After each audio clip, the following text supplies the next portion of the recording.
inaangusha anguko ndani, ambalo kuinuka inabidi utafute neema. Mizimu inakwambia hamna shida, hamna shida, wewe furahia tu. Shida katano tu, na katano utajutia miaka 5, miaka 6.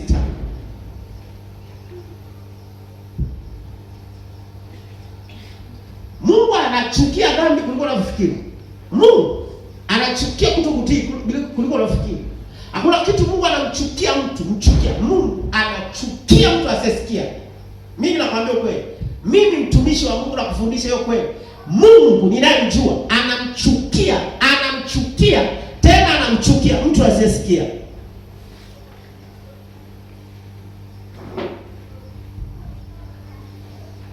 Mungu anampenda anayesikia. Basi ndio anasema nawapenda wale wanipendao, na wale wanisikiao kwa bidii, na wale wanitii kwa bidii, wale wanitafutao kwa bidii, wale wanitii kwa bidii. Kwa kutii, kutafuta, kupenda viko kwenye eneo moja. Mungu anasema nawapenda. Daudi alipendwa kwa sababu alikuwa mtii, alikuwa anasikia. Abraham alisikia. Walikuwa ni watu wanaoteswa na vita ya mizimu hata wao, lakini walikuwa na uwezo wa kusikia na maamuzi magumu. Unaweza mtu unamwambia hii kitu ni ya mizimu, yaani ni Mungu kasema. Ili bwana acha hata liwalo. Na wakati mwingine mizimu inatupa ujasiri. Inatupa ujasiri kwamba kwani nini fanya, kwani nini songa, nani, kwani mbona fulani. Mizimu inaweza kukuonyesha fulani mbona alikupigwa na alifanya. Mungu hawezi kufanya chochote. Mungu, shetani huyo ndo aliongea na Eva, akamwambia kuleni tunda hatakufa. Mungu anajua hatakufa. Ule shetani ule akamgeuka Eva wakati anakufa. Shetani anamwambia Eva kula mtakufa. Mungu anamwambia Eva utakufa mwanangu. Msile Adamu mtakufa. Mizimu inakwambia why? Mbona fulani alifanya? Mbona fulani alikunywa? Mbona fulani ameolewa? Mbona fulani amezalishwa? Mbona fulani hata wewe kuna shida gani? Lakini ujui majuto mtoto utakayezaa. Ujui majuto ya kitu unachofanya. Inaweza usione majuto leo, inaweza usione kesho, inaweza usione kesho kutwa, lakini unalia kule mbele. Nimeona wamama wanalia watoto wake wa form 3, wanalia watoto wake wa chuo, wanalia watoto wakiwa wanataka ajira. Ndio watoto wanachanganya wazazi mpaka mzazi anakufa kwa pressure. Kwa nini? Wakati anafanya ile dhambi hakuwa anajua kuna majuto mbele ya safari yanayokuja miaka inayokuja. Sikiliza, mizimu hainaga agenda nzuri hata siku moja. Usitii hata kidogo. Unapoamua kusonga mbele, shika njia ya kwenda mbele. Pigana mpaka tone la mwisho. Kama vile alivyosema Paulo, imani nimelinda, mwendo nimeupigania. Akasema ni vita nimeviva nini? Nimevipiga. Lazima uamue. Hakuna mtu dhaifu atakayeingia mbinguni. Maandiko yanasema wenye nguvu atauteka ufalme wa Mungu. Maana Mungu alijua asili zinazowatesa watu hawataingia mbinguni kama watapambana. Hakuna vita kubwa. Unajua Daudi alipokuwa anasema, Daudi anapotubu anatubu hivi akisema dhambi yangu iko mbele. Unajua kwa sababu gani?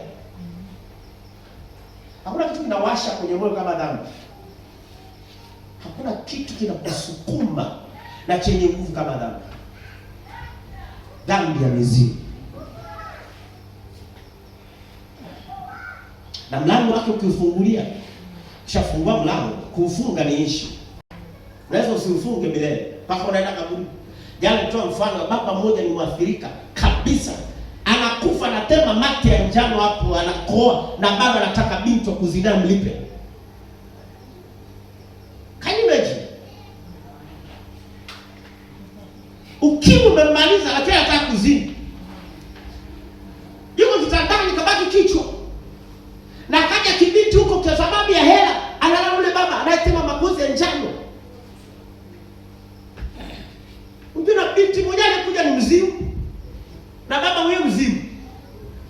Unaweza kaambia mtu hapa ana ukimwi, ukiwa na mzimu, anakuambia hamna shida.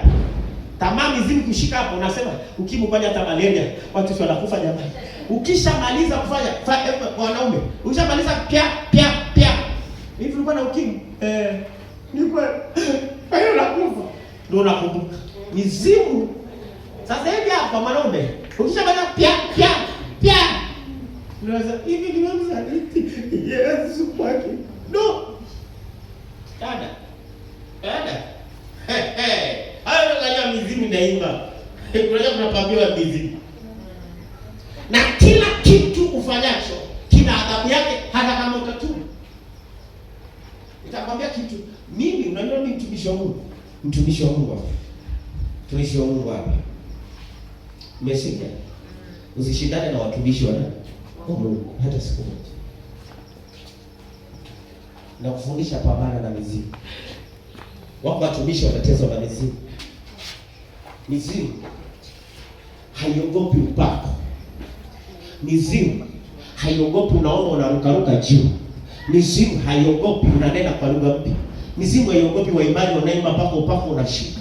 Tena waimbaji ndio wanaongoza kwa kuwa wachafu wa zinaa.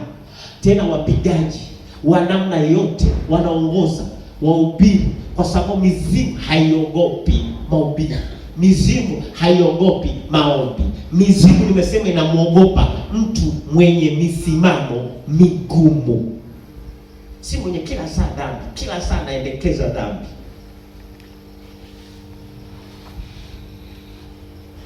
Mizimu inamuogopa mtu anayesema ngoja nitulie niongee na Baba. Ndio maana inatafuta mtu ambaye yeye anadili na Mungu. Unajua kwa nini una vita? Kwa sababu umeanza kudili na wokovu. Utaweza kuwa blue wakati wewe ni mweupe. Kaangalia jinsi walokole wengi ambao jinsi wamechakaa kimwili na kiroho, wana vita vingi. Vita hivi ni mizimu. Na mizimu, sikiliza niwafundishe. Hakuna mchawi atakuloga wala mganga atakayepelekwa taarifa zako kabla hajauliza mizimu yako. Unajua kwa nini mganga anaomba picha yako? Unajua kwa nini mganga anaomba jina lako? Ni kwa sababu anaomba majina matatu, hawezi kuomba jina moja. Anasema nipeni majina matatu. Kwa nini anaomba majina matatu? Hata kwenye maombi tukikuleta hapa sasa hivi mtu ambaye ametoka korofi, tukapeleka kwenye maombi madhabahu, tunataka majina matatu. Unajua kwa sababu gani tunataka majina matatu? Majina matatu yanawakilisha vitu vitatu. Kwanza, mhusika anatakiwa kushughulikiwa.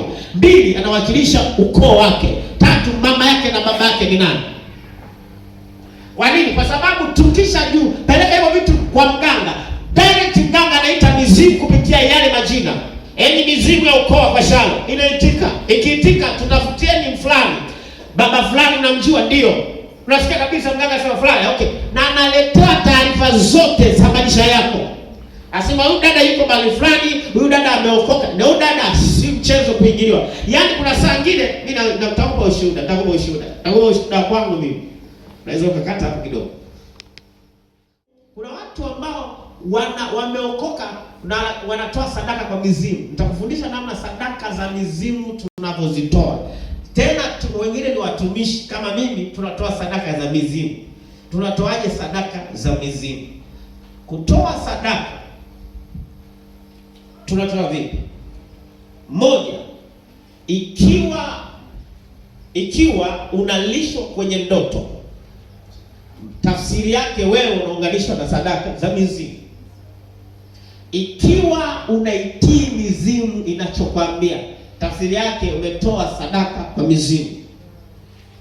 Ikiwa umefanya ibada dhaifu kwa Mungu, hiyo ibada ni ya mizimu.